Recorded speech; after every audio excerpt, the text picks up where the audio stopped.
Hello, hello, hello.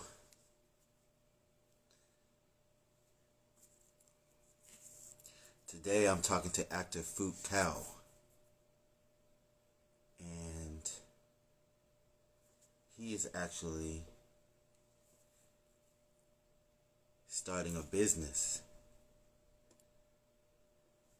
What's up, Mrs. T. Ford? What's going on? Hey, Tika. How are you?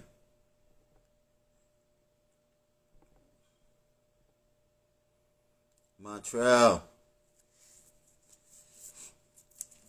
We're waiting for Mr. Cow to come in.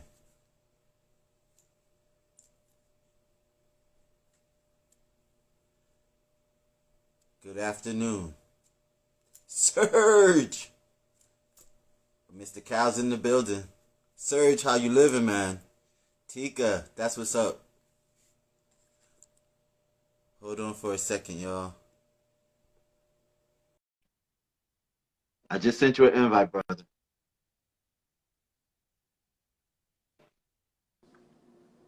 Fook! Yo, Chike, how you doing, brother? I'm blessed. How you living? Pretty good, man. Can't complain. Even better Hold now I on. get to talk with you. Oh, that's what's up. What's that behind you? It looks very interesting. What is that? Oh, this is just the map of the world right here. So I'm What is it made directly, of? it's wood. It's like a wood carving. I would Wow. let me see if I can. So Wow. yeah, That's you pretty know, dope. yeah. You get inspired from life. So I like to keep that around. So whenever I need to travel somewhere, it's like, where do I want to go next? Put a pin there. That's And pretty yeah, dope. That's pretty thank you, dope. thank you. So how you living? How are Pretty you? good, man. Pretty good. I'm excited about our conversation. I've been looking forward to this. I know it's been, I don't even know how long since our last talk. So I actually did my investigation. So it was back when you were making J Rocco.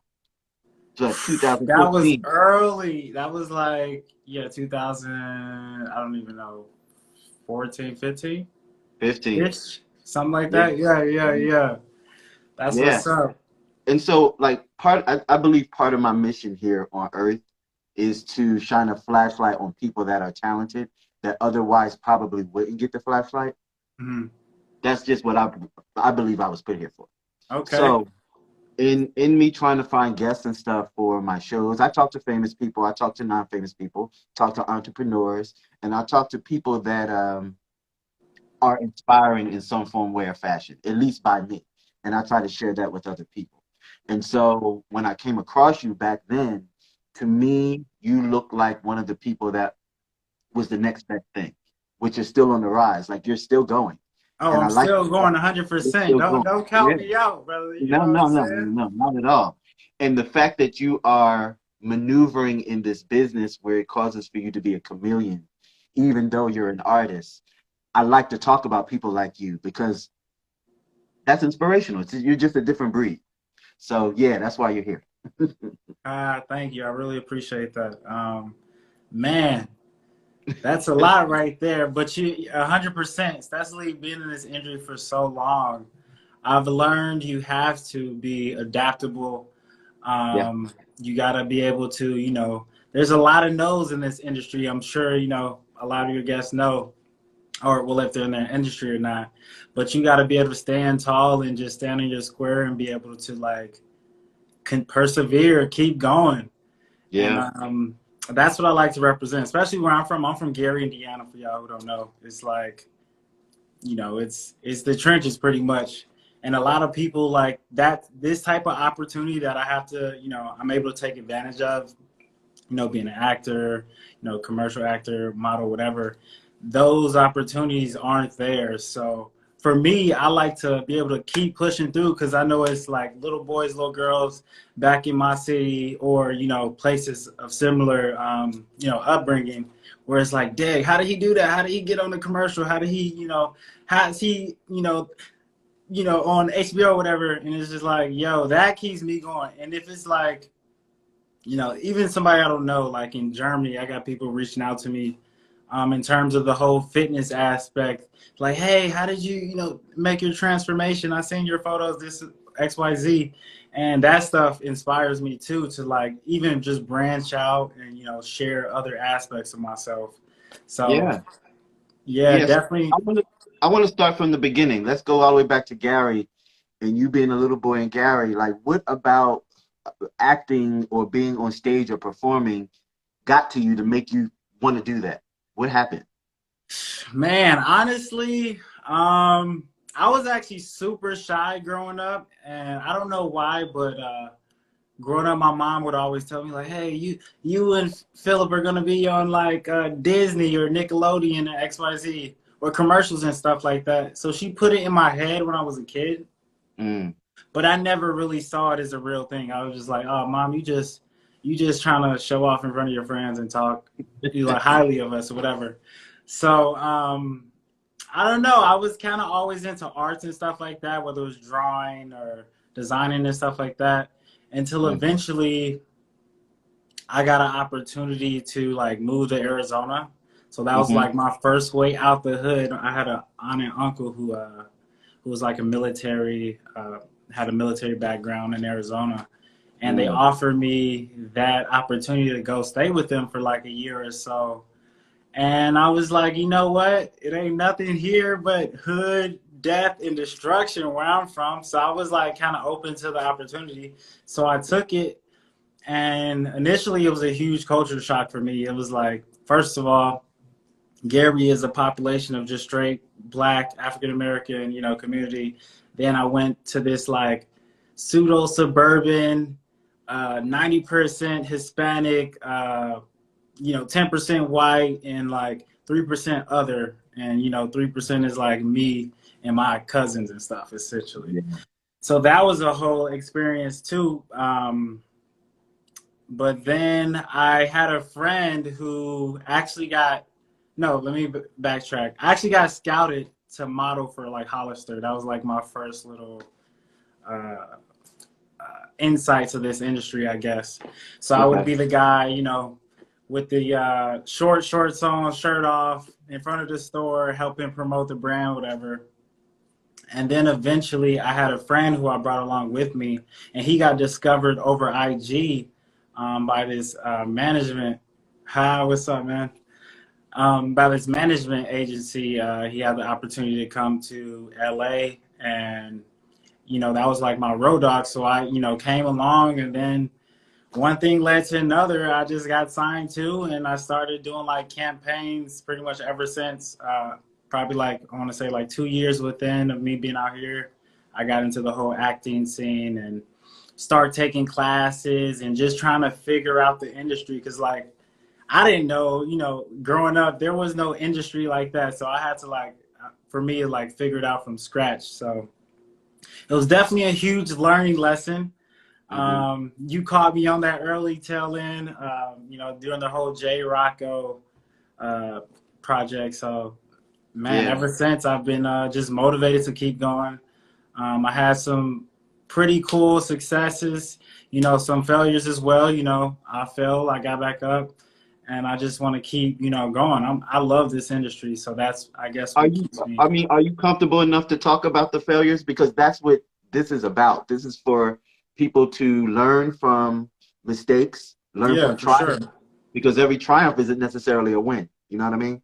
For sure, for sure. I Are you? learned the most through those failures. We can talk about the J Rocco project, actually. Okay, let's Um, talk about it. let's talk about that because it didn't come out. It was a project I got scouted for through Fernando Scarpa, was a Mm-hmm. director out here. And I don't know, he saw something in me. He was actually he taught the film class at UCLA Extension. So he would like bring me and like some other talent that he scouted for his project to like speak in front of his classes and stuff like that. So it was a great opportunity. So I felt like it was a cheat code because he was a film Mm-hmm. teacher. I'm trying to learn about film. Let's do it. And let's Um, keep in mind. I want to pause for a minute. Scarpa is a big dude. He has a big name. He has a following. So he's no like somebody to sneeze at. He's someone in the industry. no, So for go ahead. sure, I'm for sorry. sure. I just He wanted people to know. definitely super Yeah. cool guy, man. Man, super unique. Like I said, he taught me a lot of stuff, and I learned a lot from that experience and working with him. Hmm. in terms of the Jake Rocco project, we actually we pretty much shot the project. We're promoting the project heavily. I was super excited, but I noticed, things start to happen where I guess some of the producers start to pull out or whatever. I still, honestly, I don't know 100% what happened to this day because he kind of just like stopped talking to me, stopped informing me about the project.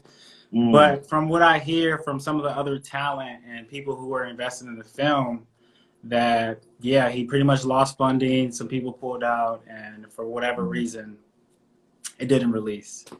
And I think that this story is important for people that want to be in the industry and don't know how it works on the other side. Yeah, And type of things, this is more common than not necessarily a fluke.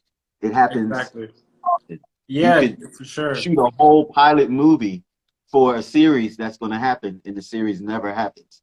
And it's just, the nature of the business. It's crazy too because it took like so much time out of our lives. I'm talking, we're Hmm. shooting this for like over a year. It felt like, Yeah, and probably a little longer than that. It's been so long though. It's kind of cloudy now, but like I remember rehearsals, meeting up with talent, meeting producers. Him like getting the sets together and everything. It was a whole ordeal, and to have it not come into fruition, it was definitely disheartening. It definitely like hit my ego in a way like, oh man, I almost felt like that was my only opportunity because I was like so green at the time. I was like, oh, yeah, this is my shot. But everything happens for a reason. I learned a lot about just the whole filmmaking process itself. I had an opportunity, work with my own, circle of creators and, yeah, create our own like short film projects. We started the YouTube and all that. I mean, yeah, man, I eventually got scouted to my agency where I'm at now, where they, start sending me out for bigger projects, whether it's like Grey's Anatomy or like, what is that, Umbrella Academy or whatever. yeah. So I definitely get a lot of cool opportunities, and I've come so close a lot of times, but that's just the nature of the business too. Like you can be, you know, who they want, but they realize they don't even know who they want. And, oh, we don't like him because he got freckles or whatever. Or we just decide to go another way. But that's just a part of it. So I've seen some of the call sheets sometimes for, the description of certain characters. And you being of mixed race, like where do they put you on paper? On paper, I float around like the ambiguous, like, typecast, I guess. But I definitely still go out for Jamal in the hood, or the the the good guy who can get swayed bad, or Right. the I just auditioned yesterday for like, I think I was like a tech nerd, but yet I was a drug dealer too on some like cyberpunk stuff. Um, but also the guy next door. But yeah, I definitely still lean more towards the Afro American, side of things. But I have been out for like the Puerto Rican guy, Yeah. or the Pacific Islander. So yeah, and I used to look at that as a bad thing, but no, it's like, yeah, that gives me more opportunities. So you just got to lean into who you are, what your niche is, and just embrace it fully. Yeah, true that. So in transition, when you have in your mind a project that flopped or didn't happen, and that affects you mentally, what do you do to help get out of those spaces, but still having to be a creative? In terms of like just the mental mindset of that, Yeah, yeah. what did I mean, I just kept working. I stayed in class. It helps to be around other creators like mine's, Hmm. help elevate you 100%. I feel like I was a part of a great studio at the time, Hmm. and there were just always creators within the class that are creating their own projects you can be a part of. And I think it was just such a, motivating environment. It never like really, you know, took me all the way down. Like I wanted to quit. There was times I wanted to quit, but it was more so like, damn, I'm just tired of being a broke actor. It wasn't really that I hated acting or pursuing it. It was like, damn, I need a fucking job right now or something like that. Yeah, But yeah, I don't know. I feel like deep in my heart, I just feel like my time is coming. So that also just like, all right, let's keep going. that's right. What if I'm stopping right before I hit gold and then I'm gonna regret it for the rest of my life? That part. Yeah. Any pressure on you at all from like your hometown because the Jacksons made it big out of there? And I know, I guess it must be something like silent pressure. It's like Gary, Indiana, they made the Jacksons. Do you ever get any of that? Um, I don't think I do. Nah, I don't think I do because I feel like I'm doing something different. Like I Mm-hmm. said, a lot of people where I'm from, they don't have this opportunity. So I feel like I've done enough to be like, okay, I'm on the right path. You know, we booking some stuff here and there. So one thing you can't do in this industry, you can't compare yourself to other people. That's what I That part. learned. Yeah, you Yeah. can't compare yourself to other people because before in the past, got caught in that trap and it doesn't benefit you in any way. And that's a good lesson in life, period. Like you should never compare your blessings to other people's blessings because they're their signature. They're designed just for that person. You don't Yeah, know what kind of sacrifices someone's made in their lives to be able to afford whatever it is you think is a luxury that they afford. It may not be that type of blessing at all underneath. So you never know. 100%. And I would Yeah. say another thing that held me back, just the fear of being myself and like thinking I need to know a certain level of information to do this thing. And it's like, Hmm. nah, you don't need to. You can come as you are and just do it. That's really what it is. I remember back then I was like, all right, I need to be in acting class for at least 5, 6 years and then start auditioning. And it's like, nah, that's whack. People come out here first month and they're in some big, project based off their look or whatever it is. And as an actor, don't you find it ironic that you take these acting classes, right? And you project this thing like you're going to class and you're learning how to act.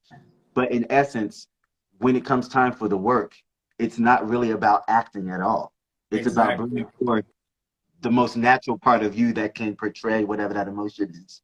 Yeah, that part too. That's something I had to learn too. Like, when you're in class, you know, they put at least the class I was in, they put an emphasis on, being in the moment, living in the moment, blah blah blah blah.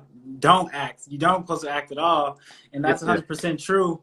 But there's other sides of the business. It's like, what about the business of acting, and what about how to act in front of a camera? It's hard to be real when there's like 4 different cameras looking at you with light and people with a boom mic over your head. It's like Hmm. this is nothing natural or real about that.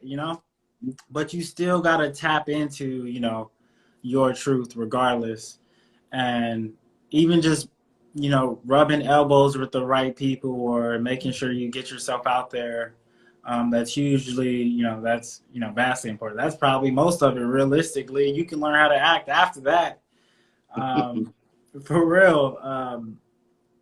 What I would say, yeah, like in the beginning, like I was brand new green. I didn't really know about any of that really. I would like live vicariously through the people I knew that were kind of having some success, Yeah. but I really didn't like I understood it like mentally, like reading the book. Okay, I get what it is, but I didn't have like it in my body enough, I guess, to Yeah. say I couldn't like just do it.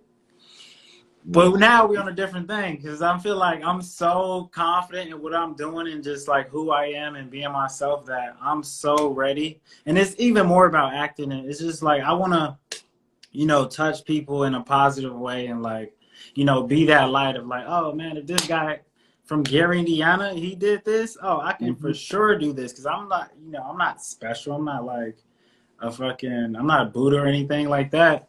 Right. Um, so it definitely motivates me to know that I can affect people or add value in more than one way than just my art form. Is like somebody see like a post I do on fitness and they're like, oh man, that inspires me. That makes me want to go to the gym and like improve myself or improve my mental, mindset about myself because that's a part of it too. Like when I work out, it's more than just like pushing heavy weight and going through this physical ordeal. It's more like training my mind to like, if I can get through this, then I can get through anything type of thing.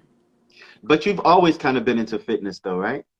I kind of was always into it, but I would say during the pandemic was a hard hit on me mentally, spiritually, and physically. I was having family issues. My mom was having like mental health issues that the whole family discovered.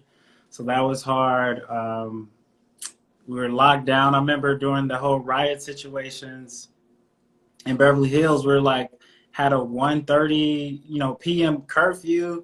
Mm. So it was just a hard time. So I fell in the trap of like being home, eating Doritos, watching TV all day, playing video games. And I definitely let myself go, and that was because, for one, I identify as like body dysmorphia, where no matter Hmm. how I look in the camera or in a mirror, it's hard for me to see myself for how I really am.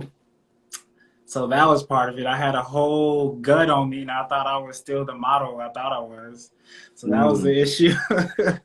But then, having positive people around you, like, to put you in check, essentially, it definitely helps to like, yo, you're not that. You need to do something about yourself right now. And then, thankfully, I had that positive support group. I was able to, get back on track, and it's cool to see you could like go from point A to B in a physical way, but it's more than physical. Like I said, it's definitely a mental thing, Yes. and other people see that. Let's talk about the body dysmorphia thing a little bit because a lot of men don't really confess to that. They go through it and they Yeah, experience it, but they don't really come forth and share what's yeah. going on. And I think that it happens more than not. I'm guilty.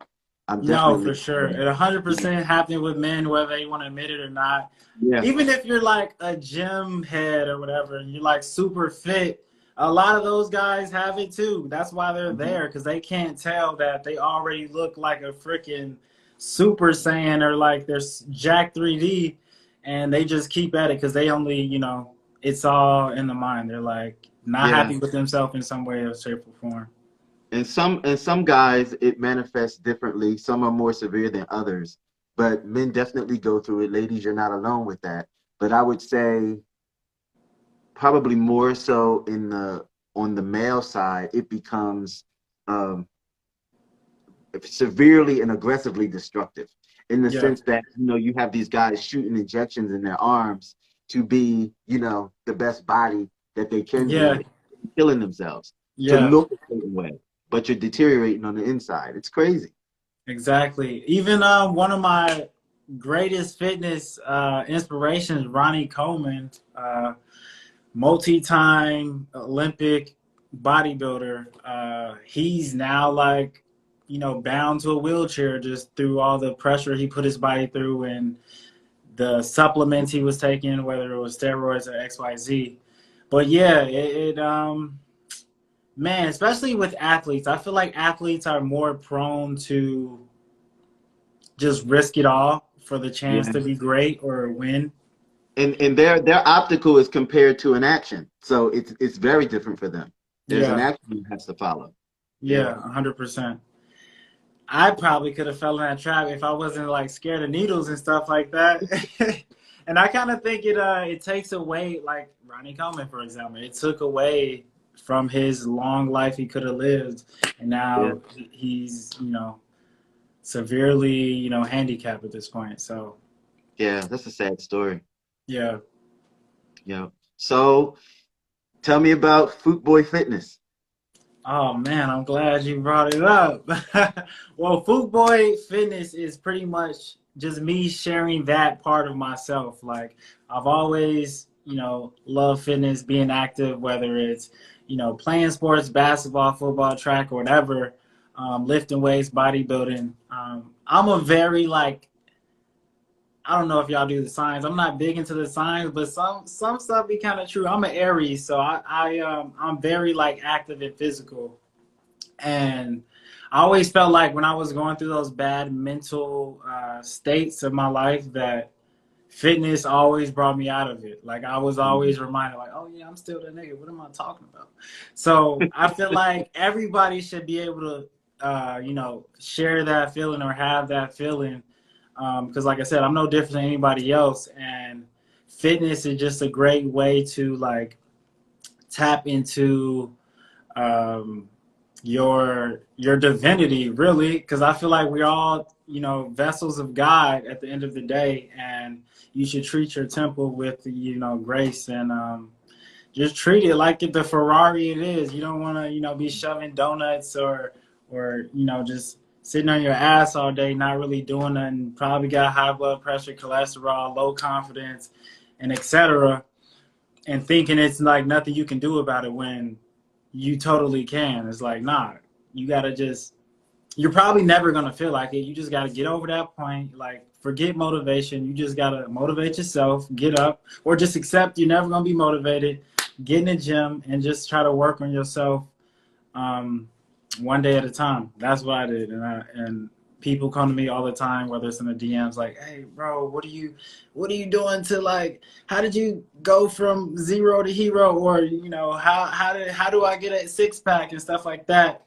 And a lot of us want to look good, whether we want to be humble about it or not, whether we want to attract the same sex or opposite sex or not. It's like, it feels good to be sexy and confident. I don't care what nobody says. It really does. And when you can exude that confidence, people feel that. And they, most people want that, but they don't know how to go about it.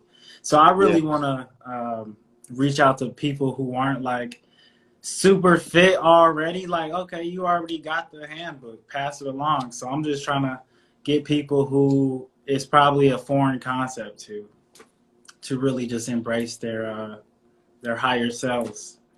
Yeah, and the truth of the matter is, it and I'm guilty of it. Like I'll delay stuff because I know, oh, it's gonna hurt, or I don't feel like it, or I don't have the time.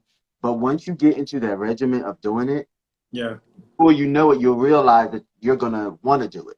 Your yeah, body's gonna call for you to do it, and then it's just a thing that you do.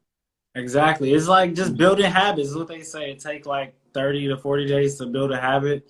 Hmm. So when I was fat, I like to call it fat food during the quarantine. I literally was in the gym by myself, unmotivated, hated it, wasn't getting the most out of myself or out of my sets and stuff like that. But I was like, all right, I gotta go, and this is the only way I'm gonna get there if I'm consistent. Hmm. And I just pushed through. So, if one wanted to obtain your services, how does that work? Like, what does your service look like? So I normally do, in person personal training. So you can Hmm. reach out to me like directly through Instagram, through either one of my accounts, my artist account or my fitness account. Message me or, but like my bad. A lot of people, like I've noticed, a lot of people aren't like based in LA and they still want the advice. So you can still reach out to me and I can Hmm. schedule a call and we can get you on the plan, whether you need me to assist you with like a workout regimen. Most people do need that, what is it called? The accountability coach. Most people need, to be held accountable. It's hard for people around you to do it because like you don't really take their advice as serious as like someone who's actually focused on it. So you can definitely reach out for me for accountability coaching, nutritional supplement recommendation, also nutritional dietary plans as well. Just hit me directly. I'm very like down to earth, personable. I'll meet you where you're at. There's no shade here. I'm not gonna like shame you for trying to do better for yourself. So yeah, just hit me directly, DM, easy. I think that this what you wanting to do more is this is it. Like you're gonna touch a lot of people's souls and their spirits with this because when you get your chassis together, when you get your house together, the spirit has no choice but to go along with that. You're going to see how that journey is going to become spiritual. And when you become more one with yourself, that's a big change. You are helping people out. Absolutely, and that's what the Fook Boy brand is about. It's starting off with fitness, but I'm definitely diving more into other aspects, whether it is multimedia, entertainment, politics, art, whatever. I'm definitely just starting here, and then you're definitely going to see the expansion. Oh, we might get a Food Boy life coach. Ah, who knows? You know what I'm saying? You might get it all. Whatever you need, I probably got it. Food Cal, brother, I appreciate you coming on my show. Anybody you want to shout out? Anybody you want to I raise? would just want to shout out to everybody out there. If you got a dream, go pursue it relentlessly. Don't give up. You got to persist. If you want to get your life together, whether it's physically or mentally, hit me up. I'm super down to earth. I applaud you on this journey, and let's keep going. I'm here with you. Absolutely. You heard it from him. Happy holidays to you, brother, and I thank you for coming on my platform. I appreciate you. Likewise, likewise. All Definitely right. have a good one. You too.